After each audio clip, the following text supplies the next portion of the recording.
Hey everybody, Tim Crane here. Today I'm going to talk about a deal that I got probably about 2 months ago. I did this deal.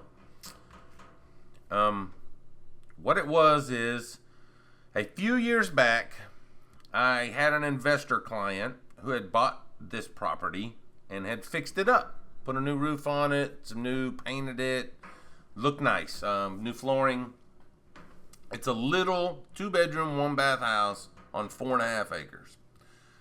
I think he bought it for 10,000, and then he fixed it up and he sold it. We ended up selling it for 27,900 bucks. 27,600 bucks is what we sold it for, and it wasn't a bad little deal in this house. Okay, so the I made a commission on the sale, and so be it. I was done with it. And then as I watch, I have myself set up. This is my MLS. This is my local MLS. I have this set up where I receive all the new listings that come on the market. And so when the new listing in my area comes on the market, I get an email. And so I was watching my emails one day, and I got a email that said this property was listed for $9,900 a couple years later. And so I figured the lady got foreclosed on.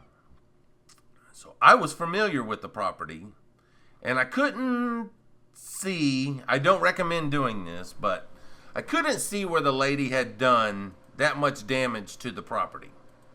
And I was familiar with the property, so I went ahead and just placed an offer really quick. As soon as it came out, I didn't even go look at the property, which is what I don't recommend doing. I always recommend preferably looking at the property if you can. But I wanted to hurry up and get my offer in and try to beat everybody. And so what I did was I went ahead and wrote up an offer for $10,000, $100 over asking price, and I sent in my offer right away as soon as I got the email. I called the listing agent and I said, hey, well, I didn't get her. I just left her a message. I said, hey, try to hurry up and get my offer in before anybody else gets their offer in. Try to avoid a multiple bid situation. So about a week went by, and what ended up happening was I messed around long enough where there was multiple bids on the property. And so they called back for a highest and best offer. And so I told them $12,200. I'll pay for it. And I ended up winning the bid. I was the highest bid. And so I won. I bought it for $12,200, and it of course it takes like 30 days. And so in that time I went over and looked at the house. Saw it needed some carpet and some other things, but I went ahead and took pictures of it. And then I have another client that I had sold a owner finance house to in the past, said that his son was looking for a house. And I said, well, I got one coming up next week. It's a 2 bedroom, 1 bath house, 4.5 acres. I said, I'm going to be asking $39,900 for it, $2,000 down, or $3,000 down. He said his son had $2,500 down. He said, but that sounded like a good deal. I said, well, go check it out and look at it. Tell me if you guys like it. If you do, let me know. And so they went out there and looked at it and said, yeah, man, we like that. The 4.5 acres is great with the little house. $39,900 is a great price. Let's go ahead and do it. I said, well, I don't get it until next week. When I get it next week, you guys can be right in line. Okay.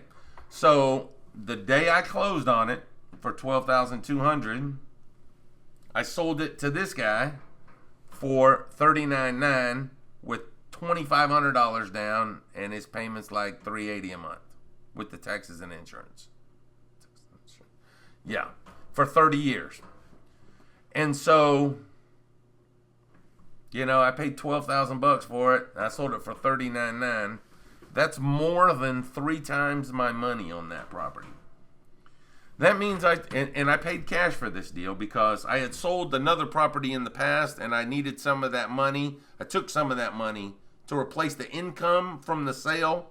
I went ahead and bought this property to replace the income without the debt. Now I don't have a debt and I have a property that's paid for, producing income. And so I paid $12,000 for this property. Immediately turned my $12,000 into $40,000 took $2,500 down, and I'm charging 10% interest on the balance. So the balance that they owe me is $37,000 roughly. And so you take a $12,000 investment and turn it into $37,000, and you're drawing 10% interest on that, compounded annually. That's a crazy investment. That's a great investment. I mean, I don't know. I mean, you know, I'm sure there are other investments out there, but it's hard to beat that kind of an investment. And if you do that repeatedly over, you know, how many times you got to do it before you triple your money and draw 10% interest on it? That's crazy. That's crazy. Anyway, I love these little deals because I can make a gob of money on this deal, and I can still keep the payments at $380. I still make it reasonable for somebody who wants to own a home who can't purchase a home because they don't have the credit or they don't have the 20% down or whatever their reason is. I make it easy for somebody. Give me $2,500 down, $380 a month. Here's your house with 4.5 acres. I mean, I don't know, that it's a win-win for everybody involved, I think. Anyway, you guys, thanks for watching my videos. If you got any questions on this, feel free to shoot me an email or a message. Thanks for watching my videos, and keep watching.